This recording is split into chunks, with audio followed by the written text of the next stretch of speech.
അയാൾ അങ്ങനെ നമ്മുടെ ശ്യാമയുടെ അമൃതേടത്തിയുടെ റൂമിലേക്ക് ആ ഡോക്ടർ അങ്ങ് കയറി വരികയാണ്. അപ്പോൾ ഇവരെ കാണുമ്പോൾ ആദ്യം ഇവർ രണ്ടുപേരും നന്നായിട്ട് പേടിക്കുന്നൊക്കെ ഉണ്ട്. കാരണം ഇത് ആരാണെന്ന് ആദ്യമായിട്ട് കാണുകയാണ്.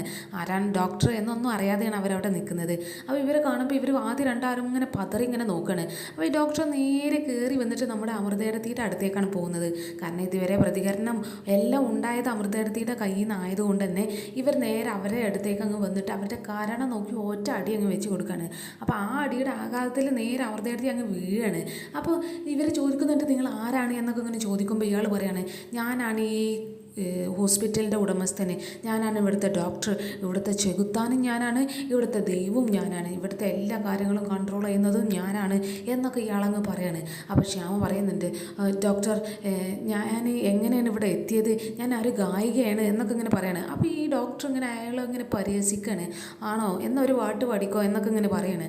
അപ്പോൾ ഈ ശ്യാമ പറയുന്നുണ്ട് ഞങ്ങൾ ആരാണ് ഇവിടെ കൊണ്ടുവന്നതൊന്നും ഞങ്ങൾക്കറിയില്ല, ഞങ്ങൾ ആരാണ് ഇങ്ങോട്ട് കൊണ്ടുവന്നത്, അവരെന്താണ് നിങ്ങളോട് പറഞ്ഞത്, എനിക്കെന്താ കുഴപ്പം എന്നൊക്കെ ഇങ്ങനെ ഈ ശ്യാം അങ്ങ് ചോദിക്കണേ. അപ്പോൾ ഈ ഡോക്ടർ പറയുന്നുണ്ട് ആരാണ് ഇങ്ങോട്ട് നിങ്ങൾ കൊണ്ടുവന്നത് എന്ന ചോദ്യത്തിന് നിങ്ങൾ ചോദിക്കേണ്ട ആവശ്യമില്ല, അത് നിങ്ങൾ അറിയേണ്ട ആവശ്യമില്ല, പക്ഷേ നിങ്ങൾക്ക് എന്താണ് കുഴപ്പം എന്നുള്ളത് ശ്യാമക്ക് ഭ്രാന്തിൻ്റെ തുടക്കമാണ് എന്നങ്ങ് പറയാണ്. അപ്പോൾ അത് കേൾക്കുമ്പോൾ ശ്യാം അങ്ങ് ഞെട്ടുകയാണ്. അപ്പോൾ ശ്യാം പറയുന്നുണ്ട് ഞങ്ങൾക്ക് ഭ്രാന്തൊന്നുമില്ല, എനിക്ക് യാതൊരു കുഴപ്പമില്ല, അവരെന്തിനാണ് ഇവിടെ നിങ്ങളെ ഇങ്ങോട്ട് കൊണ്ടുവന്നത് എന്ന് ഞങ്ങൾക്ക് അറിയില്ല, പക്ഷെ അവരെന്താണ് നിങ്ങളോട് പറഞ്ഞത്, അവർ എത്ര ലക്ഷങ്ങളാണ് നിങ്ങൾക്ക് തന്നത്, അത് തീർച്ചയായിട്ടും ആ ബെഞ്ചമിനായിരിക്കും, ആ ബെഞ്ചമിന് എത്ര പണമാണ് നിങ്ങൾക്ക് തരാമെന്ന് വാഗ്ദാനം തന്നത്, എത്ര ലക്ഷങ്ങളാണ് എന്നൊക്കെ ഇങ്ങനെ ഈ ശ്യാം അങ്ങ് ചോദിക്കുന്നുണ്ട്. അപ്പോൾ ഈ ഡോക്ടർ പറയുന്നുണ്ട് അതൊന്നും അറിയേണ്ട ആവശ്യം നിങ്ങൾക്കില്ല, ആവശ്യമില്ലാത്ത ഓരോ ചോദ്യങ്ങൾ ഇവിടെ എന്നോട് ചോദിക്കാൻ നിൽക്കരുത്, ഞാൻ ഇവിടെ നിങ്ങളെ ഭ്രാന്തിന് വേണ്ടി ചികിത്സിച്ച് ഭേദമാക്കാൻ പോകുകയാണ്, പക്ഷേ നിങ്ങൾ അടങ്ങി ഒതുങ്ങി ഞാൻ ചെയ്യുന്ന കാര്യങ്ങൾക്കൊക്കെ മിണ്ടാതെ അടങ്ങി ഒരുങ്ങി എല്ലാം സഹിച്ച് ഇവിടെ നിന്നാൽ ഞാൻ നിങ്ങളെ നല്ല രീതിയിൽ ട്രീറ്റ് ചെയ്യും, നല്ലപോലെ നോക്കും, പക്ഷേ എന്തെങ്കിലും വിളവെത്ര കാണിക്കാനോ എന്തെങ്കിലും പ്രതികരണം ചെയ്യാനോ നിന്നാൽ അപ്പം എൻ്റെ സ്വഭാവം അങ്ങ് മാറും, ഞാൻ എത്രയും വലിയൊരു ക്രൂരനായി അങ്ങ് മാറും, എനിക്കറിയാലോ എനിക്ക് ഡോക്ടർ ആവാനും മാത്രമല്ല എനിക്ക് ഒരാളെ കൊല്ലാനും കഴിയും, എനിക്ക് ഒരാളെ കൊല്ലുന്നതിലും ഭയങ്കര രസമാണ് എന്നൊക്കെ പറഞ്ഞിട്ട് അയാൾക്ക് എത്രമാത്രം ക്രൂരതകൾ അയാൾ സ്വന്തമായിട്ട് അങ്ങ് ചെയ്യാൻ കഴിയുമോ എന്നൊക്കെ ഇവരെ കൂടെ അങ്ങ് പറയാണ്. അപ്പോൾ ഇവർ രണ്ടുപേരും ചെറുതായിട്ട് പേടിക്കുന്നുണ്ടെങ്കിൽ അവരുടെ അടുത്ത് അങ്ങ് പ്രതികരിക്കുകയാണ്. ശ്യാമ ഒരു കാര്യത്തിൽ ഇയാൾ പറയുന്നതൊക്കെ കേട്ട് പേടിക്കാനൊന്നും നിൽക്കണ്ട, ഇയാളെ നമുക്ക് വിളിച്ചത് കൊണ്ടുവരാൻ, ഇയാളുടെ ക്രൂരതകൾ മൊത്തം ഈ മതിൽക്കെട്ടിൻ്റെ പുറത്ത് കടന്നാൽ ശ്യാമയെ കണ്ട മുട്ട് വിറക്കുന്ന ഒരാളാണ് ഇയാൾ പേടിച്ചു പോകുന്ന ഒരാളാണ്, അയാളാണ് ഇവിടെ കിടന്നിങ്ങനെ സംസാരിക്കുന്നത് എന്നൊക്കെ ഇങ്ങനെ പറയാണ്. എന്നിട്ട് ഇവർ പറയുന്നുണ്ട് നിങ്ങളെങ്ങാനും ഞങ്ങളിവിടെ പിടിച്ചിട്ട കാര്യം ലോകം അറിഞ്ഞാൽ അവർ എല്ലാവരും കൂടി നിങ്ങളെ വലിച്ചു കീറും എന്നൊക്കെ ഇങ്ങനെ അമൃതയെടുത്തി ആ ദേഷ്യത്തിൽ അങ്ങ് സംസാരിക്കുകയാണ്. അപ്പോൾ ഈ ഡോക്ടർ പറയുന്നുണ്ട് ഈ മതിൽക്കെട്ടിൻ്റെ ഉള്ളിൽ നിന്ന് ആദ്യം നിങ്ങളൊന്ന് പുറത്ത് പോയാലല്ലേ എന്നിട്ടല്ല അങ്ങനെ സംഭവിക്കുള്ളൂ, ഞാനാണ് ഇവിടുത്തെ ഡോക്ടർ, എൻ്റെ കയ്യിൽ നിന്ന് ഇതുവരെ ആരും വഴുതി പോയിട്ടില്ല, പിന്നെ നിങ്ങൾ വലിയ പ്രശസ്തിയുള്ളവരാണെന്നൊക്കെ പറഞ്ഞില്ലേ, അതിലും വലിയ പ്രശസ്തരായിട്ടുള്ള ആളുകളൊക്കെ ഞാൻ വിരിച്ച പായയിൽ ഇവിടെ കിടന്നിട്ടുണ്ട്, ഞാൻ ട്രീറ്റ് ചെയ്ത് ചുരുണ്ടുകൂടി ഒന്നും ചെയ്യാൻ കഴിയാതെ ഇവിടെ മരവിച്ച് ജീവിച്ചിട്ടുണ്ട് എന്നൊക്കെ ഈ ഡോക്ടർ അവരുടെ ക്രൂരതകളെ പറ്റിയൊക്കെ ഇവരോട് അങ്ങ് പറയുന്നുണ്ട്. അപ്പോൾ ഇവർക്ക് ചെറിയ പായൊക്കെ ഉണ്ട്. എന്നിട്ട് ഇവർ പറയുന്നുണ്ട് ഞാൻ ഇവിടെ എന്താ നടക്കുന്നത് എന്ന് നിങ്ങൾ പുറം ലോകത്ത് പറഞ്ഞാൽ പിന്നെ നിങ്ങളുടെ ജീവിതം അവിടെ തീരും, എനിക്ക് നിങ്ങളിവിടെ ഇരുന്ന് ഇരിഞ്ചിഞ്ചായി കൊല്ലാനുള്ള കഴിവും എല്ലാം ഉണ്ട് എന്നൊക്കെ പറഞ്ഞിട്ട് ഇയാൾ അയാളുടെ ക്രൂരതകളൊക്കെ ഇങ്ങനെ പറഞ്ഞുകൊണ്ടിരിക്കുകയാണ്. ഇയാൾ പറയുന്നുണ്ട് മര്യാദക്ക് ഞാൻ പറയുന്നതൊക്കെ അടങ്ങി ഒതുങ്ങി അനുസരിച്ച് ഇവിടെ അങ്ങ് ഞാൻ പറയുന്ന എല്ലാ ട്രീറ്റ്മെൻറ്റിനും വിധേയമായിട്ട് നിന്നാൽ നിങ്ങൾക്ക് അങ്ങനെ നല്ല രീതിയിൽ ഇവിടെ കഴിഞ്ഞു പോകാം, അല്ല എന്നുണ്ടെങ്കിൽ എൻ്റെ മറ്റൊരു മുഖം നിങ്ങൾ കാണേണ്ടി വരും എന്നൊക്കെ ഇങ്ങനെ പറഞ്ഞ് അയാളുടെ ആ ഒരു ക്രൂരത ഇങ്ങനെ പുറത്ത് പ്രകടിപ്പിച്ചുകൊണ്ടിരിക്കുകയാണ്. പക്ഷേ അമൃതയെടുത്ത് ഇതൊന്നും കണ്ട് പേടിക്കാതെ നന്നായിട്ട് അങ്ങ് പ്രതികരിച്ചുകൊണ്ടിരിക്കുകയാണ്. അപ്പോൾ ഇയാൾ അവളോടും ഭയങ്കര ക്രൂരമായിട്ടാണ് സംസാരിക്കുന്നത്. അവസാനം ഇയാൾ ഗതി കെട്ടി ഇവർ രണ്ടുപേരും നന്നായിട്ട് അടിച്ച് ചതക്കുന്നൊക്കെ ഉണ്ട്, നന്നായിട്ട് ദേഹോപദ്രവമൊക്കെ ചെയ്യാണ്. അതിൽ ഈ അമൃതയെടുത്തിയുടെ കഴുത്തിനൊക്കെ കൈകൊണ്ട് അങ്ങ് ചുറ്റി പിടിച്ചിട്ട് ഈ ശ്യാമേനെ അങ്ങ് അടിയിലേക്ക് അങ്ങ് ചവിട്ടി അങ്ങ് വിടുകയാണ്. എന്നിട്ട് നേരെ അവരുടെ കൈക്ക് അങ്ങ് ചവിട്ടി പിടിക്കുന്നുണ്ട്. എന്നിട്ട് ആ നഴ്സുമാരോട് പറയുന്നുണ്ട് വാ ഇഞ്ചക്ഷൻ ചെയ്യുക എന്നൊക്കെ ഇങ്ങനെ പറയുന്നത്. അപ്പോൾ നഴ്സുമാർ ഇതൊക്കെ കണ്ടിട്ട് ഇത്രയും ക്രൂരത കണ്ടിട്ട് അവർക്ക് യാതൊരു കുഴപ്പമില്ല, വേണമെങ്കിൽ കണ്ട് ശീലമായിട്ടായിരിക്കാം അവർ യാതൊരു പ്രതികരിക്കുന്നൊന്നുമില്ല. അവർ പെട്ടെന്ന് തന്നെ ആ സിറിഞ്ചിലേക്ക് മരുന്നൊക്കെ കയറ്റിയിട്ട് ഇവരുടെ കയ്യിലേക്ക് അങ്ങ് ഇഞ്ചക്ട് ചെയ്യാൻ വേണ്ടി അങ്ങ് വരികയാണ്. അവരവർ വരുന്ന സമയത്ത് തന്നെ ഇവർ രണ്ടുപേരും നന്നായി നിലവിളിക്കുന്നുണ്ട്. അയ്യോ വേണ്ട എന്നൊക്കെ പറഞ്ഞിട്ട് ശ്യാം ഒരുപാട് കരയുന്നൊക്കെ ഉണ്ട്. വേണ്ട, എന്നെ ഇഞ്ചെക്റ്റ് ചെയ്യല്ലേ എന്നൊക്കെ പറഞ്ഞിട്ട്, മരുന്ന് വേണ്ട എന്നൊക്കെ പറഞ്ഞിട്ട് ഇവർ ഭയങ്കരമായിട്ട് ബഹളം വെക്കുന്നുണ്ട്, പ്രതികരിക്കുന്നുണ്ട്. പക്ഷേ ഈ ഡോക്ടർ ഒരു കാല് കൊണ്ട് ഈ ശ്യാമയുടെ കൈക്കും ചവിട്ടിയിട്ടുണ്ട്, അമൃതേടത്തിയുടെ കഴുത്തിന് മറ്റു കൈ കൊണ്ട് അങ്ങ് ചുറ്റി പിടിച്ചിട്ടുണ്ട്. രണ്ടുപേർക്കും ഒന്നും ചെയ്യാൻ കഴിയാതെ അത്രയും ക്രൂരമായിട്ടാണ് ആ ഡോക്ടർ അങ്ങ് പെരുമാറുന്നത്. അപ്പോൾ ഈ നഴ്സ് വന്നിട്ട് നേരെ ഈ ശ്യാമയുടെ കൈക്ക് അങ്ങ് ഇഞ്ചക്ഷൻ ചെയ്യാണ്. ഇഞ്ചക്ഷൻ ചെയ്ത് കഴിഞ്ഞ് പിന്നെ അയാൾ അങ്ങ് ചവിട്ട് അങ്ങ് വിടുകയാണ്. എന്നിട്ട് ഇങ്ങനെ പറയുന്നുണ്ട്, ബഹളം ഉണ്ടാക്കാതെ ഇവിടെ അടങ്ങി ഒതുങ്ങി നിന്നോണം എന്നൊക്കെ പറഞ്ഞിട്ട് അയാൾ അവിടെ നിന്ന് അങ്ങ് ഇറങ്ങി പോവാണ്. അതും ആ നഴ്സുമാരെല്ലാവരും കൂടിയിട്ട് പിന്നെ അയാളെ പിന്നാലെ അങ്ങ് പോകുന്നുണ്ട്. അവർ പോയി കഴിഞ്ഞതിന് ശേഷം പിന്നെ ശ്യാമക്ക് എന്തെന്നറിയാത്ത തല ചുറ്റലും വേദനയും ആകെ ഒരു മരവിക്കും ബോധം പോകുന്ന ഒരു പോലെയൊക്കെ തോന്നുകയാണ്. ആദ്യം എന്തൊക്കെയായിരുന്നു ആ മരുന്ന് കുടിച്ചപ്പോൾ ഉണ്ടായിരുന്നത് അതേ ഫീല് തന്നെ വീണ്ടും അങ്ങ് വരികയാണ്. അപ്പോൾ ഇവർക്ക് അതൊന്നും കൺട്രോൾ ചെയ്യാതെ പെട്ടെന്ന് ആ കട്ടിലിൽ അങ്ങ് കിടക്കുന്നുണ്ട്. അമൃതേടത്തിക്കാണെങ്കിൽ ആകെ പേടിയാവുന്നുണ്ട്. അമൃതേടത്തി ഇങ്ങനെ വന്നിട്ട്, ശ്യാമ നിനക്ക് എന്താ ശ്യാമ, നീ ഓക്കെ അല്ല ശ്യാമ എന്നൊക്കെ പറഞ്ഞിട്ട് അവൾ ഭയങ്കര കരച്ചിലുമാണ്. അപ്പോൾ ഈ ഒരു അവസ്ഥയിൽ നമ്മുടെ രാധിക അവളുടെ വീട്ടിലങ്ങനെ കിടന്നുറങ്ങുകയാണ്. പക്ഷേ ഇതേ ഒരു അവസ്ഥ അവൾ എന്തൊക്കെയോ സ്വപ്നം കണ്ടുകൊണ്ടിരിക്കുകയാണ്. പക്ഷെ അവളുടെ ശബ്ദം പുറത്തേക്ക് വരുന്നില്ലെങ്കിലും അവളിങ്ങനെ ഓരോ കൈകൊണ്ടും കാലുകൊണ്ടും എന്തൊക്കെയോ കാണിച്ചുകൊണ്ടിരിക്കുകയാണ് ആ ഉറക്കത്തിൽ. അവൾക്ക് ഭയങ്കര അസ്വസ്ഥതയൊക്കെ ഇങ്ങനെ പ്രകടിപ്പിക്കുന്നുണ്ട്. ഇടയ്ക്കൊരു മൂളലും ഒച്ച ഉണ്ടാക്കലും ഒക്കെ ഉണ്ട് ഈ രാധികയ്ക്ക്. അപ്പോൾ ഈ ഒരു ബഹളം ഇവളുടെ കാട്ടിക്കൂട്ടിലൊക്കെ കണ്ടിട്ട് രാധികയുടെ അടുത്തിരിക്കുന്ന വരുണ് പെട്ടെന്ന് അങ്ങ് ഉറക്കത്തിൽ നിന്ന് അങ്ങ് ഉണരുകയാണ്. അപ്പോൾ ഉണരുമ്പോൾ നോക്കുമ്പോൾ തന്നെ ഈ രാധിക എന്തൊക്കെയോ കാണിച്ചുകൊണ്ടിരിക്കുകയാണ്. അത് ഉറക്കത്തിൽ ഇങ്ങനെ പിച്ചും പേയും പറയുന്നു, കൈകൊണ്ട് എന്തൊക്കെ കാണിക്കുന്നു. ഇതൊക്കെ കണ്ടിട്ട് അവന് മനസ്സിലാവണം ഇവൾക്ക് എത്രമാത്രം അവളുടെ മനസ്സിനെ ഈ ശ്യാമ ബാധിച്ചിട്ടുണ്ട് എന്നുള്ള കാര്യം അവനിങ്ങനെ മനസ്സിലാവുന്നുണ്ട്. പക്ഷേ അവന് അവളെ വിളിച്ച് ഉണർത്താനോ അല്ലെങ്കിൽ തട്ടി ഉണർത്തി എന്തെങ്കിലുമൊക്കെ ചോദിക്കാനോ ഒന്നും നിൽക്കുന്നില്ല. അവനിങ്ങനെ അതൊക്കെ ഇങ്ങനെ കണ്ടുകൊണ്ടിരിക്കുകയാണ്. ഇനി എന്താണ് ഈ ഒരു അവസ്ഥക്ക് ഒരു മറുമരുന്ന് ചിന്തിച്ചിട്ടായിരിക്കും അവൻ അങ്ങനെ അവളെ നോക്കി അങ്ങനെ ഇരിക്കുകയാണ്. എന്നിട്ട് അവളുടെ ആ കൈ കൊണ്ട് ഇങ്ങനെ ആക്ഷൻ കാണിക്കുന്ന സമയത്ത് അവളുടെ കൈയൊക്കെ അങ്ങനെ ചേർത്ത് പിടിക്കുന്നുണ്ട്. ഈ ഒരു അവസ്ഥ എന്ന് മാറും എന്നൊക്കെ വിചാരിച്ചിട്ടായിരിക്കും അവനിങ്ങനെ അവളുടെ മുഖത്തേക്ക് തന്നെ നോക്കിക്കൊണ്ടിരിക്കുകയാണ്. പക്ഷെ അവളുടെ ആ മനസ്സിൽ മുഴുവന് ഈ ശ്യാമ അനുഭവിക്കുന്നതൊക്കെ അവളിങ്ങനെ സ്വപ്നമായിട്ട് ഇങ്ങനെ കണ്ടുകൊണ്ടിരിക്കുന്നുണ്ട്. അങ്ങനെ പിന്നെ നമ്മുടെ ശ്യാമയുടെ ഹോസ്പിറ്റലിൽ മറ്റൊരു റൂമിൽ ഒരു ചെറിയൊരു 10-12 വയസ്സുള്ളൊരു ചെറുക്കനും കൂടിയിട്ടാണ് അവിടെ ഒരു പേഷ്യൻ്റ് ആയിട്ടുണ്ട്. അപ്പോൾ ഇവനിങ്ങനെ അവിടെ ഇരിക്കുന്ന സമയത്ത് 2 സിസ്റ്റേഴ്സ് ഇങ്ങനെ അവനെ ചികിത്സിക്കാനൊക്കെ ഉണ്ട്. അപ്പോൾ ഒരു സിസ്റ്റർ അവനിങ്ങനെ മരുന്ന് എടുത്തിട്ട് ഇഞ്ചക്ഷൻ ചെയ്യാൻ വേണ്ടി നിൽക്കുന്ന സമയത്ത് ഇവൻ പറയുന്നുണ്ട്, എനിക്കെന്തിനാ മരുന്ന്, എനിക്ക് മരുന്ന് വേണ്ട, എനിക്ക് വിശക്കുന്നുണ്ട്, എനിക്ക് വിശക്കാൻ ഭക്ഷണം കൊണ്ടാ, എന്നാലും എനിക്ക് ഭക്ഷണം വേണം, എനിക്ക് ഒന്നിനും വയ്യ എന്നൊക്കെ ഇങ്ങനെ പറഞ്ഞ് ഈ കുട്ടി ബഹളം വെക്കുകയാണ്. അപ്പോൾ ഇവൻ പറയുന്നുണ്ട്, മോനെ നിനക്ക് ഞാൻ ഭക്ഷണമൊക്കെ തരാം, പക്ഷേ ഇപ്പം ഭക്ഷണം കഴിക്കണ നേരമല്ല, നീ ഈ മരുന്നൊക്കെ കുടിച്ച് നല്ല അടങ്ങി ഒതുങ്ങി ഇവിടെ ഇരിക്കുക എന്നൊക്കെ ഇങ്ങനെ പറയുന്നത്. പക്ഷേ ഈ ചെറുക്കൻ ഇങ്ങനെ ബഹളം വെച്ചുകൊണ്ടിരിക്കുകയാണ്, വേണ്ട എനിക്ക് മരുന്നൊന്നും വേണ്ട, എനിക്ക് നല്ല വിശപ്പാണ്, എനിക്ക് വിശപ്പിന് എന്തെങ്കിലുമൊക്കെ താ എന്നൊക്കെ ഇങ്ങനെ പറയുകയാണ്. അപ്പോൾ ഈ സിസ്റ്റർ ഇങ്ങനെ പറയുന്നുണ്ട്, മോനെ നീ വാശി കാണിക്കല്ലേ, ഇത് മരുന്ന് ഇഞ്ചക്ട് ചെയ്തിട്ട് കുറച്ച് കഴിഞ്ഞിട്ട് ഭക്ഷണ സമയത്ത് നിനക്ക് ഞാൻ ഭക്ഷണം തരാം എന്നൊക്കെ ഇങ്ങനെ പറയാണ്. അപ്പോൾ ഇവൻ വീണ്ടും വാശി പിടിച്ചുകൊണ്ടിരിക്കുക, എനിക്ക് മരുന്നൊന്നും വേണ്ടാന്ന് ഞാൻ പറഞ്ഞതല്ലേ, എനിക്ക് വിശന്നിട്ടാണ് ഞാനിങ്ങനെ നിലവിളിച്ചുകൊണ്ടിരിക്കുന്നത്, എനിക്ക് ഭക്ഷണം താ എന്നൊക്കെ ഇങ്ങനെ പറഞ്ഞിട്ട് ആ സിസ്റ്റർ കയ്യിലുണ്ടായിരുന്ന മരുന്ന് മൊത്തം ഇവനങ്ങ് തട്ടി മാറ്റുകയാണ്. എനിക്ക് മരുന്ന് വേണ്ടെന്ന് ഞാൻ പറഞ്ഞതല്ലേ എന്നൊക്കെ പറഞ്ഞിട്ട് ഇവൻ ബഹളം വെച്ചിട്ട് ആ റൂമിൽ നിന്ന് ഒറ്റ ഓട്ടങ്ങ് വെച്ച് കൊടുക്കുകയാണ്.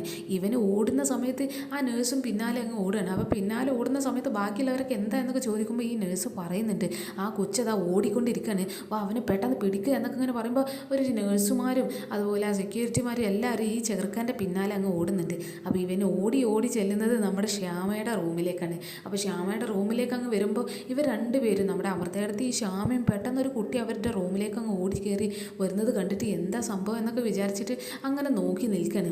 അപ്പോൾ ഈ സിസ്റ്റർമാരും ആ ഒരു സെക്യൂരിറ്റി എല്ലാവരും കൂടി ഇവൻ്റെ പിന്നാലെ അങ്ങ് വരികയാണ്. അപ്പോൾ ഇവനെ നേരെ നമ്മുടെ ശ്യാമയുടെ കട്ടിലിന് താഴെ അങ്ങ് ഇരുന്നിട്ട് ആ കട്ടിലങ്ങ് മുറുകെ പിടിച്ചിരിക്കുകയാണ്. വേണ്ട എനിക്ക് മരുന്ന് വേണ്ടെന്ന് ഞാൻ പറഞ്ഞല്ലേ എന്നൊക്കെ ഇങ്ങനെ പറഞ്ഞിട്ട് ഇവൻ ബഹളം ഉണ്ടാക്കുകയാണ്. അപ്പോൾ വാ നീ റൂമിലേക്ക് വാ എന്നൊക്കെ ഇങ്ങനെ ഇവരിങ്ങനെ വിളിച്ച് പറയുന്നൊക്കെ ഉണ്ട്. പക്ഷേ ഈ ചെറുക്കന് പറയുന്നുണ്ട്, ഞാൻ വരുന്നില്ല, ഞാൻ ഇവിടെ തന്നെ നിൽക്കുകയാണ്, ഞാൻ വരുന്നില്ല, എനിക്ക് മരുന്ന് വേണ്ട എന്നൊക്കെ പറഞ്ഞിട്ട് ഇവൻ വീണ്ടും ബഹളം വെച്ചുകൊണ്ടിരിക്കുകയാണ്. അപ്പോൾ ആ ഒരു സമയത്ത് ആ വാതിലിനടുത്തേക്ക് ആ ഒരു ഡോക്ടർ അങ്ങ് വരുന്നൊക്കെ ഉണ്ട്. അപ്പോൾ ഇയാളെ കാണുമ്പോൾ പിന്നെ ഈ ചെറുക്കൻ അങ്ങ് പേടിച്ച് മിണ്ടാതിരിക്കുന്നുണ്ട്. അപ്പോൾ ആ ഒരു മൗനത്തിൽ തന്നെ എത്രമാത്രം ക്രൂരത ആ കുട്ടിയോടും ആ ഡോക്ടർ കാണിച്ചിട്ടുണ്ട് എന്നുള്ള ആ ഭയം മൊത്തം ആ ചെറുക്കൻ്റെ മുഖത്ത് അങ്ങ് കാണിക്കുന്നുണ്ട്. അപ്പോൾ ഈ ഡോക്ടറെ കാണുമ്പോൾ ഈ നഴ്സുമാർ പറയുന്നുണ്ട്, ചെറുക്കന് ഭക്ഷണം കഴിക്കണം എന്നാണ് പറയുന്നത്, മരുന്നൊന്നും കുടിക്കുന്നില്ല, മരുന്നൊക്കെ തട്ടി മാറ്റി ഇങ്ങോട്ട് ഓടി വന്നതാണ്, ഇവിടുന്ന് പോകണ്ട എന്നൊക്കെയാണ് പറയുന്നത് എന്നൊക്കെ ഇങ്ങനെ പറയണം. എന്നിട്ട് അവർ ബലമായിട്ട് ആ ചെറുക്കനെ ഇങ്ങനെ പിടിച്ച് വലിക്കാൻ നോക്കുന്ന സമയത്ത് ഈ ഡോക്ടർ പറയുന്നുണ്ട്, വേണ്ട, കുറച്ച് നേരം അവൻ അവിടെ തന്നെ നിന്നോട്ടെ, കാരണം എനിക്ക് ഓഫീസിൽ കുറച്ച് ആളുകൾ എന്നെ കാണാൻ വന്നിട്ടുണ്ട്, അപ്പോൾ ആ ഒരു മീറ്റിംഗ് കഴിഞ്ഞിട്ട് ഞാൻ വരാം, അതുവരെ അവൻ ഇവിടെ നിന്നോട്ടെ ഒരു 5-10 മിനിറ്റ് എന്നൊക്കെ ഇങ്ങനെ പറയണം. അപ്പോൾ ആ നഴ്സുമാരും ഓക്കെ എന്നൊക്കെ പറയണേ. പക്ഷേ ആ ഒരു ഡോക്ടർ ഈ ശ്യാമനോടും അമൃതേടത്തിനോട് പറയുന്നുണ്ട്, നിങ്ങളുടെ റൂമിൽ 10 മിനിറ്റ് ഈ ചെറുക്കൻ ഇവിടെ ഉണ്ടാകും, എന്തെങ്കിലും കുരുത്തക്കേടോ വേണ്ടാത്തരോ നിങ്ങളുടെ സംസാരം എന്തെങ്കിലുമൊക്കെ ഉണ്ടെങ്കിൽ അറിയാലോ, മിണ്ടാതെ അടങ്ങി ഒതുങ്ങി നിങ്ങളിവിടെ നിന്നോണം ഒരു 10 മിനിറ്റ്, അത് കഴിഞ്ഞിട്ട് ഞാനിപ്പോൾ വരും എന്നൊക്കെ ഇങ്ങനെ പറഞ്ഞിട്ട് ആ ഡോക്ടർ അങ്ങ് പോവുകയാണ്. അപ്പോൾ ഇയാൾ പോയി കഴിഞ്ഞതിന് ശേഷം സിസ്റ്റർമാരും ആ ഒരു സെക്യൂരിറ്റിയും എല്ലാവരും കൂടിയിട്ട് അങ്ങ് ആ റൂമിൽ നിന്ന് അങ്ങ് ഇറങ്ങി പോകുന്നുണ്ട്. അപ്പോൾ ഇവർ വാതിലടിച്ച് പോകുന്ന സമയത്ത് ഈ ചെറുക്കൻ ഇങ്ങനെ എന്താണ് സംഭവം എന്നൊക്കെ ഇങ്ങനെ ഇവരിങ്ങനെ നോക്കി കാണാണ്. അപ്പോൾ ഇവർ ചോദിക്കുന്നുണ്ട്, എന്താ മോനെ, എന്ത് പറ്റി എന്നൊക്കെ ഇങ്ങനെ ചോദിക്കുന്ന സമയത്ത് ഈ ചെറുക്കൻ പറയുന്നുണ്ട്, എനിക്ക് വിശക്കുന്നുണ്ട്, എനിക്ക് ഭക്ഷണം വേണം, അവർ പിന്നെ മരുന്ന് ഇഞ്ചെക്ട് ചെയ്യാൻ നിന്നതാണ്, പക്ഷേ എനിക്ക് ഭക്ഷണം വേണം എന്നൊക്കെ പറഞ്ഞ് ഞാൻ കരഞ്ഞതാണ് എന്നൊക്കെ ഇങ്ങനെ പറയണം. അപ്പോൾ ശ്യാമ അമൃതേടത്തിനോട് പറയുന്നുണ്ട്, എടുത്തി നമ്മുടെ ഭക്ഷണം അത് അവിടെ അതെടുത്ത് കൊടുക്കുക എന്നൊക്കെ ഇങ്ങനെ പറയാണ്. അപ്പോൾ ആ സമയത്ത് അമൃതേടത്തി ഒന്നും നോക്കാതെ പെട്ടെന്ന് തന്നെ അവരുടെ ആ ഒരു പ്ലേറ്റും ആ ഒരു ചോറും കറിയും എല്ലാം അവിടെ ഉണ്ടായിരുന്നത് ഈ ചെറുക്കൻ അങ്ങ് എടുത്തു കൊടുക്കണം. അപ്പോൾ എടുത്ത് കൊടുക്കുന്ന സമയത്ത് ഇവനതൊക്കെ വാങ്ങിയിട്ട് പെട്ടെന്ന് തന്നെ അവൻ്റെ വിശപ്പ് കാരണം അവന് വാരി വലിച്ചങ്ങ് കഴിക്കാണ്. അപ്പോൾ കഴിക്കുന്ന സമയത്ത് ഇവൻ അവിടെ കട്ടിലിൽ അങ്ങനെ ഇരിക്കുന്നുണ്ട്. അപ്പോൾ രണ്ടുപേരും നമ്മുടെ അമൃതേടത്തിയും ശ്യാമയും കൂടിയിട്ട് അപ്പുറത്തും ഇപ്പുറത്തും ആയിട്ട് അങ്ങ് വന്ന് ഇരിക്കുകയാണ് ഇവൻ ഈ ഭക്ഷണം കഴിക്കുന്നതൊക്കെ നോക്കിയിട്ട്. അങ്ങനെ എത്രമാത്രം ആസ്വാദകരമായിട്ടാണ് ആ ഭക്ഷണം കഴിക്കുന്നത് എന്നൊക്കെ ഇവരിങ്ങനെ നോക്കി കാണാണ്. അപ്പോൾ ഈ ചെറുക്കൻ ഇങ്ങനെ ഭക്ഷണം കഴിക്കുന്നതിൻ്റെ ഇടയിൽ ഇവർ ചോദിക്കുന്നുണ്ട്, മോൻ ഇങ്ങനെ ഇവിടെ എത്തിപ്പെട്ടത് എന്നൊക്കെ അങ്ങനെ ചോദിക്കാണ്. അപ്പോൾ ഇവരിങ്ങനെ പറയുന്നുണ്ട്, അത് എന്നെ ഇവിടെ ചികിത്സിക്കാൻ വേണ്ടി കൊണ്ടുവന്നത്, പക്ഷേ എനിക്കിവിടെ നിൽക്കുന്ന ഒട്ടും ഇഷ്ടമല്ല എന്നൊക്കെ ഇങ്ങനെ പറയണം. എന്നിട്ട് ഇങ്ങനെ സംസാരിച്ചുകൊണ്ടിരിക്കുന്നതിൻ്റെ ഇടയിൽ ഈ ചെറുക്കൻ ശ്യാമയുടെ മുഖത്തേക്ക് നോക്കുമ്പോഴാണ് ഇവൻ പറയുന്നത്, അല്ല, ഈ ചേച്ചീനെ പോലെ തന്നെ ഒരു ചേച്ചി എൻ്റെ വീടിൻ്റെ അടുത്തുണ്ട് എന്നൊക്കെ ഇങ്ങനെ പറയണേ. അപ്പോൾ ആരാണ് എന്നൊക്കെ ചോദിക്കുമ്പോൾ രാധിക ചേച്ചി എന്ന് പറയണേ. അപ്പോൾ രാധികയുടെ പേര് കേൾക്കുമ്പോൾ ഇവർ രണ്ടുപേരും ഒരുമിച്ച് അങ്ങ് ഞെട്ടാണ്. കാരണം രാധികയുടെ അടുത്തു നിന്നാണ് ഈ കുട്ടി വരുന്നത് എന്നൊക്കെ അറിഞ്ഞിട്ട് അവരുടെ മനസ്സിൽ ചെറിയൊരു പ്രതീക്ഷയുടെ കണിക അങ്ങ് വരുന്നുണ്ട്. അപ്പോൾ ഇവർ രാധികയെ എവിടെയുള്ളതാണ് എന്നൊക്കെ ഇങ്ങനെ ഇവർ ചോദിക്കണം. അപ്പോൾ ഈ ചെറുക്കൻ പറയുന്നുണ്ട്, അതെ, ഞങ്ങളുടെ വീടിൻ്റെ അടുത്തുള്ള ഒരു അമ്പലമുണ്ട്, എൻ്റെ വീട് ഒരു അമ്പലത്തിൻ്റെ അടുത്താണ് എന്നൊക്കെ അങ്ങനെ പറയണേ. ആ അമ്പലത്തിൻ്റെ അടുത്ത് ഒരു പൂജാരി ഉണ്ട്, ആ പൂജാരിയുടെ മോളാണ് ഈ രാധിക എന്നൊക്കെ ഇങ്ങനെ പറയണേ. അപ്പോൾ ഇവർക്ക് വീണ്ടും ആശ്വാസം വരികയാണ്, ഈ ചെറുക്കന് ഈ രാധിക വീടിൻ്റെ അടുത്താണ് എന്നുള്ളത് ഇവർക്കൊരു കൺഫേം ആവുകയാണ്. അപ്പോൾ ഇവരിങ്ങനെ ചോദിക്കുന്നുണ്ട്, ആണോ മോനെ, എങ്ങനെ അവരറിയാം എന്നൊക്കെ ഇങ്ങനെ ചോദിക്കുകയാണ്. അപ്പോൾ ഈ ചെറുക്കൻ ഇങ്ങനെ ചിന്തിച്ചിട്ട് പറയുന്നുണ്ട്, അത് ദേവനാരായണൻ എന്നാണ് ആ തിരുമേനിയുടെ പേര്, അവരുടെ വളർത്തുമോളാണ് ഇവർ നിങ്ങളെ കാണാൻ അവരെ പോലെ തന്നെയുണ്ട്, നിങ്ങൾ രണ്ടുപേരും ഒരുപോലെ തന്നെയാണല്ലോ എന്നൊക്കെ ഇങ്ങനെ പറയണം. അപ്പോൾ ഈ ചെറുക്കൻ പറയുന്നുണ്ട്, ഞാൻ എൻ്റെ അമ്മ ഇടയ്ക്ക് എന്നെ കാണാൻ വരാറുണ്ട്, അപ്പോൾ എൻ്റെ അമ്മയെ ഇങ്ങോട്ട് വരുമ്പോൾ ഞാൻ എന്തായാലും പറയുന്നുണ്ട്, രാധിക ചേച്ചീനെ പോലെ തന്നെ ഉള്ളൊരു ചേച്ചി ഇവിടെ ഉണ്ട് എന്നൊക്കെ, ആ കാര്യം എന്തായാലും ഞാൻ പറയാൻ പോകുന്നുണ്ട് എന്നൊക്കെ ഇങ്ങനെ പറയാണ്. അപ്പോൾ ഇവർ പറയുന്നുണ്ട്, മോൻ പറയോ, മോന് തീർച്ചയായിട്ടും പറയണം നിൻ്റെ അമ്മനോട്, നിങ്ങളുടെ വീട് എവിടെയാണ് എന്നൊക്കെ ഇങ്ങനെ ചോദിക്കുമ്പോൾ ഈ ചെറുക്കൻ പറയുന്നുണ്ട്, രാധിക ചേച്ചിയുടെ വീടിൻ്റെ തൊട്ടടുത്ത് തന്നെയാണ് എൻ്റെയും വീട്, ഞങ്ങൾ രണ്ടുപേരും നല്ല അയൽക്കാരാണ്, നന്നായിട്ട് അറിയാം എനിക്ക് ചേച്ചീനെ എന്നൊക്കെ ഇങ്ങനെ പറയാണ്. മാത്രമല്ല ഇനി ഞാൻ ചേച്ചി വരുന്ന സമയത്ത് ഈ ചേച്ചി ഇവിടെ ഉള്ള കാര്യം ഞാൻ എൻ്റെ അമ്മനോട് എന്തായാലും പറയും എന്നൊക്കെ ഇങ്ങനെ പറയാണ്. അപ്പോൾ ഈ ചെറുക്കമ്മനോട് ഇങ്ങനെ ഇവർ പറയുന്നുണ്ട്, മോനെ മറക്കരുത് കേട്ടോ ഞങ്ങളിവിടെ ഉള്ള കാര്യം അമ്മനോട് പറയാൻ എന്നൊക്കെ ഇങ്ങനെ പറയാണ്. അപ്പോൾ ഈ ചെറുക്കന് ഓക്കെ ഞാൻ എന്തായാലും പറയണ്ടേ, പിന്നെ ഞാൻ എന്തായാലും എൻ്റെ റൂമിലേക്ക് പോട്ടെ, അല്ലെങ്കിൽ അയാൾ വന്നാലേ ഇനി എന്നെ തല്ലിയൊക്കെ ചെയ്യും, അതുകൊണ്ട് ഞാൻ പെട്ടെന്ന് എൻ്റെ റൂമിലേക്ക് പോവാണ് എന്നൊക്കെ പറഞ്ഞിട്ട് ആ ചെറുക്കന് ഭക്ഷണമൊക്കെ കഴിച്ച് നേരെ അവരുടെ റൂമിൽ നിന്ന് അങ്ങ് ഓടിപ്പോവാണ്. അപ്പോൾ അവന് ഓടിപ്പോയി കഴിഞ്ഞതിന് ശേഷം അമൃതേടത്തിയും ഈ ശ്യാമയും കൂടി ഇങ്ങനെ പറയുന്നുണ്ട്, ഈ ശ്യാമയെ ആ രാധിക മോളുടെ വീടിൻ്റെ അടുത്തു നിന്നാണ് ആ ചെറുക്കന്, അവൻ എങ്ങാനും അവൻ്റെ അമ്മനോട് പറഞ്ഞാൽ നമുക്ക് ഇവിടുന്ന് എങ്ങനെയെങ്കിലും ഒന്ന് രക്ഷപ്പെടാൻ കഴിയുമായിരിക്കും അല്ലേ എന്നൊക്കെ ഇങ്ങനെ ചോദിക്കുകയാണ്. അപ്പോൾ ഈ ശ്യാമ പറയുന്നുണ്ട്, ശരിയാണ്, അവൻ എന്തെങ്കിലുമൊക്കെ ഒന്ന് കാട്ടി പറഞ്ഞാൽ മതിയായിരുന്നു അവൻ്റെ അമ്മനോട് എന്നൊക്കെ പറയാണ്. പക്ഷെ അമൃതേട്ടത്തി പറയുന്നുണ്ട്, പക്ഷേ ആ ചെറുക്കന് അവൻ്റെ വീടിൻ്റെ സ്ഥലപ്പേര് പോലും അറിയില്ല, അവൻ ഈ അമ്പലത്തിൻ്റെ അടുത്ത് എന്നൊക്കെ പറഞ്ഞത്, അവനെന്തെങ്കിലുമൊക്കെ മറന്നു പോകുമോ, സുഖമില്ലാത്ത കുട്ടിയല്ലേ എന്നൊക്കെ ഇങ്ങനെ പറയുന്നുണ്ട്. അപ്പോൾ ഈ ശ്യാമ പറയുന്നുണ്ട്, അവന് മറക്കൊന്നുമില്ല, കാരണം ഇത്രയും കാര്യങ്ങളൊക്കെ അവന് പറഞ്ഞില്ലേ, അവൻ്റെ ആധികനെ അറിയാം, വീടറിയാം, പേരറിയാം, എല്ലാം അറിയാലോ, അപ്പോൾ അവൻ പറഞ്ഞോളും എന്നൊക്കെ ഇങ്ങനെ വിചാരിച്ച് ഇവർ പ്രതീക്ഷയോടെ കാത്തു നിൽക്കുകയാണ്. പിന്നെ നമ്മുടെ ആറ്റുവാശ്ശേരിയിൽ ആ ഒരു നേരം പുലരാനായ സമയത്ത് ഈ രാധിക പെട്ടെന്ന് ഉറക്കത്തിൽ നിന്ന് അങ്ങ് ഞെട്ടി എണീക്കുന്നുണ്ട്. എന്നിട്ട് പെട്ടെന്ന് തന്നെ സമയമൊക്കെ നോക്കുകയാണ്, എത്രയായി സമയം എന്നൊക്കെ ഇങ്ങനെ നോക്കുന്ന സമയത്ത് ഈ വരുണും കൂടി എണീക്കുകയാണ്. എന്ത് പറ്റി എന്നൊക്കെ ചോദിക്കുമ്പോൾ ഇവൾ പറയുന്നുണ്ട്, അതെ നേരം വൈകി എന്നൊക്കെ ഇങ്ങനെ ചോദിക്കുകയാണ്. അപ്പോൾ വരുണ് പറയുന്നുണ്ട്, നേരം വൈകി എണീക്കണമെങ്കിൽ ആദ്യം നീ ഇന്ന് രാത്രി സമാധാനത്തിൽ ഉറങ്ങണ്ടേ, എന്തൊക്കെയാണ് നീ കാണിച്ചു കൂട്ടിയത്, ഉറക്കത്തിൽ എന്തൊക്കെയോ പിച്ചും പേയൊക്കെ പറയുന്നുണ്ടായിരുന്നു, ഞാൻ പിന്നെ ഡിസ്റ്റർബ് ചെയ്യണ്ട എന്നൊക്കെ വിചാരിച്ച് മിണ്ടാതിരുന്നതാണ്, നീ ഉറങ്ങിക്കോട്ടെ എന്നൊക്കെ വിചാരിച്ചാണ് എന്നൊക്കെ ഇങ്ങനെ പറയണേ.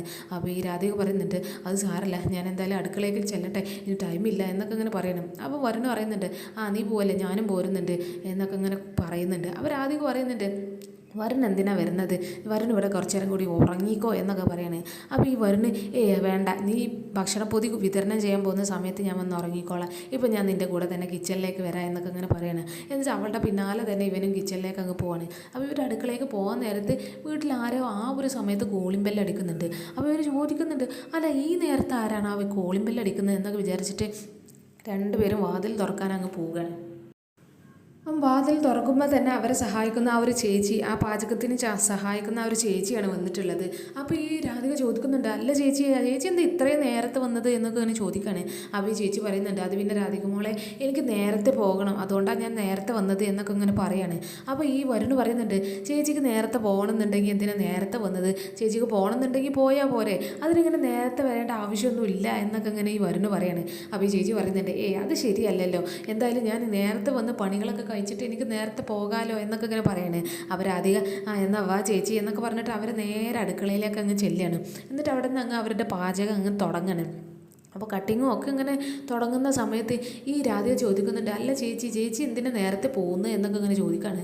അപ്പോൾ ഈ ചേച്ചി പറയുന്നുണ്ട്, മോളെ ഞാനൊരു കാര്യം പറഞ്ഞിട്ടില്ലായിരുന്നോ, എൻ്റെ ഒരു മോനുണ്ട്, എനിക്ക് അവനെവിടെ ഒരു മെൻ്റൽ ഹോസ്പിറ്റലിലാണ് എന്നുള്ള കാര്യമൊക്കെ ഞാൻ പറഞ്ഞിട്ടുണ്ടായിരുന്നില്ലേ എന്നൊക്കെ അങ്ങനെ ചോദിക്കുകയാണ്. അപ്പോൾ ഈ രാധിക വരുന്നു പറയുന്നുണ്ട്, അതെന്തേ, എന്ത് പറ്റി, അവൻ്റെ അടുത്തേക്ക് ഇന്ന് കാണാൻ പോകുന്ന ദിവസമാണോ എന്നൊക്കെ ഇങ്ങനെ ചോദിക്കുകയാണ്. അപ്പോൾ ഈ ചേച്ചി പറയുന്നുണ്ട്, അതെ മാസത്തിൽ ഒരു വട്ടമാണ് അവിടെ കാണാൻ പോകാൻ പറ്റുക, അപ്പോൾ ഇന്നാണ് ആ പോകുന്ന ദിവസം, അതുകൊണ്ട് ഇന്ന് ഞാൻ പോകാൻ വേണ്ടിയിട്ടാണ് നേരത്തെ അങ്ങ് പോകാൻ നിന്നത് എന്നൊക്കെ ഇങ്ങനെ പറയുന്നുണ്ട്. മാത്രമല്ല ഇന്നാണ് അവിടെ പൈസ കൊടുക്കേണ്ട ദിവസം എന്നൊക്കെ ഇങ്ങനെ പറയുകയാണ്. ആ സമയത്ത് രാധിക ചോദിക്കുന്നുണ്ട്, ആണോ, എത്രയാണ് അവിടെ കൊടുക്കേണ്ടത് എന്നൊക്കെ ഇങ്ങനെ പറയണേ. അപ്പോൾ ഈ ചേച്ചി പറയുന്നുണ്ട്, പൈസ കുറച്ച് കൊടുക്കാനൊക്കെ ഉണ്ട്, എൻ്റെ അടുത്തും കുറച്ചൊക്കെ ഉണ്ട്, അതൊക്കെ ഒപ്പിച്ചിങ്ങനെ ഞാനിങ്ങനെ കൊണ്ടുപോവുകയാണ് എന്നൊക്കെ ഇങ്ങനെ പറയാണ്. അപ്പോൾ ഈ രാധിക പറയുന്നുണ്ട്, ചേച്ചി പൈസക്ക് എന്തെങ്കിലുമൊക്കെ ബുദ്ധിമുട്ടുണ്ടെങ്കിൽ ഞാൻ തന്നോളാം, ഇങ്ങനെ കഷ്ടപ്പെട്ട് ഇങ്ങനെ ബുദ്ധിമുട്ടൊന്നും വേണ്ട, പൈസക്ക് വേണ്ടിയിട്ട് അവൻ്റെ ചികിത്സയ്ക്കും വേണ്ടിയിട്ടല്ലേ, ഞാൻ തന്നോളാം ആ പൈസ എന്നൊക്കെ ഇങ്ങനെ പറയണം. അപ്പോൾ ഈ ചേച്ചി ഭയങ്കരമായിട്ട് സന്തോഷിക്കുന്നുണ്ട്. അപ്പോൾ ചേച്ചി പറയുന്നുണ്ട്, നന്ദി മോളെ, ഞാൻ ഇത്രയും വലിയൊരു സഹായമാണ് നീ ചെയ്യുന്നത്, എൻ്റെ മകന് അവിടെ ആ ഹോസ്പിറ്റലിൽ ശരിക്കും അവിടെ നിൽക്കണമെന്ന് എനിക്ക് യാതൊരു താല്പര്യമില്ല, എനിക്ക് ഒട്ടും ഇഷ്ടമില്ല ഒരു ഹോസ്പിറ്റലിൽ, പിന്നെ അവിടുന്ന് അവൻ്റെ അസുഖം എന്തായാലും ഒരു മാറ്റം ഒന്നും വരുന്നുമില്ല, അവിടുന്ന് ഞാനാണെങ്കിൽ അവനെ കൊണ്ടുപോകണം എന്നൊക്കെ പറഞ്ഞിട്ട് കൊണ്ടുപോകാൻ നിൽക്കുകയാണെങ്കിൽ അപ്പോൾ അവർ സമ്മതിക്കുന്നുമില്ല, അവരെന്തെങ്കിലുമൊക്കെ കാരണം പറഞ്ഞ് അവനെ വീണ്ടും അവിടെ പിടിച്ച് നിർത്തുകയാണ്. ഞാൻ ആ ഹോസ്പിറ്റലിൽ മാറ്റാൻ വേണ്ടി ഒരുപാട് നോക്കിയതാണ്, പക്ഷെ അവർ വിടുന്നു പോലും ഇല്ല എന്നൊക്കെ ഇങ്ങനെ പറയാണ്. അപ്പോൾ വരുണ് പറയുന്നുണ്ട്, ചേച്ചിക്ക് ആ ഹോസ്പിറ്റലിൽ ഇഷ്ടമില്ല, ചേച്ചിയുടെ മകൻ അവിടെ ആ ഒരു അന്തരീക്ഷത്തിൽ താമസിക്കാൻ ചേച്ചിക്ക് ഇഷ്ടമില്ല എന്നുണ്ടെങ്കിൽ പിന്നെ എന്തിനാണ് അവിടെ നിർത്തുന്നത്, ചേച്ചിയുടെ മോനെ കൊണ്ട് ഇങ്ങോട്ട് കൊണ്ടുപോകുന്നൂടെ എന്നൊക്കെ ഇങ്ങനെ പറയാണ്. അപ്പോൾ ഈ ചേച്ചി പറയുന്നുണ്ട്, ഞാൻ ഒരുപാട് ശ്രമിച്ചതാണ്, പക്ഷെ അവർ എന്തൊക്കെയോ കാരണം പറഞ്ഞിട്ട് അങ്ങനെ വിടുന്നുമില്ല, എന്തൊക്കെ ഒരു നല്ല രീതിയിലൊന്നും അല്ല അവരുടെ പെരുമാറ്റം, എന്തോ ഒരു ക്രൂരമായിട്ട് നമ്മളെന്താ അവരുടെ ഔദാര്യത്തിന് വേണ്ടി വന്ന പോലെയാണ് അവരുടെ ഒരു പെരുമാറ്റമൊക്കെ വന്നാൽ, പക്ഷേ എനിക്കാണെങ്കിൽ അവരെ അവിടെ നിന്ന് കൊണ്ടുപോരാൻ കഴിയുന്നുമില്ല എന്നൊക്കെ ഇങ്ങനെ പറയാണ്. മാത്രമല്ല എനിക്ക് അവിടെ ഒട്ടും ഇഷ്ടപ്പെട്ടിട്ടില്ല, എൻ്റെ മകനെ കൊണ്ടുപോരാനാണ് ഞാൻ ഒരുപാട് ശ്രമിച്ചതുമാണ്, പക്ഷെ അവർ വിടുന്നില്ല, അവൻ അത്ര വലിയ പ്രശ്നക്കാരനൊന്നും അല്ല, എല്ലാവരോടും നല്ല സ്നേഹവും എല്ലാം ഉള്ളൊരു നല്ല പയ്യനാണ്, പക്ഷേ ഇടയ്ക്ക് അവനൊരു ചെറിയൊരു വാശി കയറുന്നതാണ്, പക്ഷേ ഇവരാണെങ്കിൽ ചികിത്സിച്ചിട്ടൊരു മാറ്റമില്ല, അവരെന്നെ വിടുന്നുമില്ല, എത്ര ഞാൻ ശ്രമിച്ച് നോക്കിയതാണ്, പക്ഷെ അവരെന്തും ചെയ്തിട്ട് കൊച്ചിനെ വിടുന്നില്ല എന്നൊക്കെ പറയണേ. അപ്പോൾ ഈ വരുണ് പറയുന്നുണ്ട്, അത് പറ്റില്ലല്ലോ, സ്വന്തം മകനെ എവിടെ ചികിത്സിക്കണമെന്ന് ചേച്ചിയല്ലേ തീരുമാനിക്കേണ്ടത്, അവരല്ലല്ലോ എന്നൊക്കെ അങ്ങനെ പറയണം. അപ്പോൾ ഈ രാധിക ഇതൊക്കെ കേട്ടിട്ട് പറയുന്നുണ്ട്, വരുൺ ഞാനും ഈ ചേച്ചിയുടെ കൂടെ ഒന്ന് പോയി നോക്കിയാലോ ഹോസ്പിറ്റലിലേക്ക്, എന്താണ് അവിടുത്തെ അവസ്ഥ എന്നൊക്കെ അറിയാലോ എന്നൊക്കെ അങ്ങനെ പറയാണ്. അപ്പോൾ ഈ വരുണ് പറയുന്നുണ്ട്, എന്നാൽ നീ ഒറ്റക്ക് പോകണ്ട, ഞാനും കൂടി പോരാ, നമുക്ക് 3 പേർക്കും അങ്ങ് പോകാം എന്നൊക്കെ അങ്ങനെ പറയണം. അപ്പോൾ രാധിക പറയുന്നുണ്ട്, എന്നാൽ വാ നമുക്ക് പെട്ടെന്ന് തന്നെ പാചകം തീർത്തിട്ട് ഇത് ഭക്ഷണപ്പൊതിയൊക്കെ വിതരണം ചെയ്തിട്ട് നമുക്ക് പോകാം, നമുക്ക് 3 പേർക്കും ഒരുമിച്ച് തന്നെ മോനെ കാണാൻ പോകാം എന്നൊക്കെ ഇങ്ങനെ പറയാണ്. അപ്പോൾ ചേച്ചിയും ഭയങ്കര സന്തോഷിക്കുന്നുണ്ട്. ഓക്കെ, ഇത് വലിയ നല്ല കാര്യം തന്നെയാണ്, നിങ്ങളും കൂടി പോന്നോളൂ എന്നൊക്കെ ഇങ്ങനെ പറഞ്ഞ് അവരെന്തായാലും ഹോസ്പിറ്റലിലേക്ക് അങ്ങ് പോകാൻ തീരുമാനിച്ചിരിക്കുകയാണ്. അപ്പോൾ ഇനി ശ്യാമനെ കാണാനുള്ള ദൂരം ഈ രാധികക്ക് വളരെയധികം കുറഞ്ഞിരിക്കുകയാണ്. ഈ ഒരു കാര്യത്തിലെങ്കിലും ഈ ശ്യാമനെ ഇവർക്ക് രക്ഷിക്കാൻ കഴിഞ്ഞാൽ മതിയായിരുന്നു, കാരണം ഇതുവരെയുള്ള ശ്രമങ്ങൾ മൊത്തം പാളിപ്പോയിരിക്കുകയാണ്. പിന്നെ ശ്യാമ ജയിലിലായിട്ടാണെങ്കിൽ അല്ലെങ്കിൽ അവരുടെ ആ ഒരു കയ്യിലായിട്ട് കുറേ കാലമായി. ഇപ്പോൾ ഇതിങ്ങനെ തുടർന്നുകൊണ്ടിരുന്നത് ഒരു ചെറിയൊരു മടുപ്പൊക്കെ ഫീൽ ചെയ്യുന്നുണ്ട്. ഇത്രയായിട്ടും ഈ വില്ലന്മാർ മാത്രമേ രക്ഷപ്പെടുന്നു, ഈ രാധികയാണെങ്കിൽ എല്ലാ സമയത്തും ഈ ശ്യാമനെ രക്ഷിക്കാൻ കഴിയാതെ ഇങ്ങനെ തോറ്റുകൊണ്ടിരിക്കുന്നു. അപ്പോൾ ഈ ഒരു അവസരത്തിലെങ്കിലും ഈ ശ്യാമനെ ഈ രാധികയ്ക്ക് രക്ഷിക്കാൻ കഴിയുമെന്നൊക്കെ നമുക്ക് വിചാരിക്കാം. അപ്പോൾ ഇന്നത്തെ എപ്പിസോഡ് ഇവിടെ അവസാനിച്ചിരിക്കുകയാണ് ഗൈസ്. അപ്പം നാളെ കാണാം. Okay, bye all.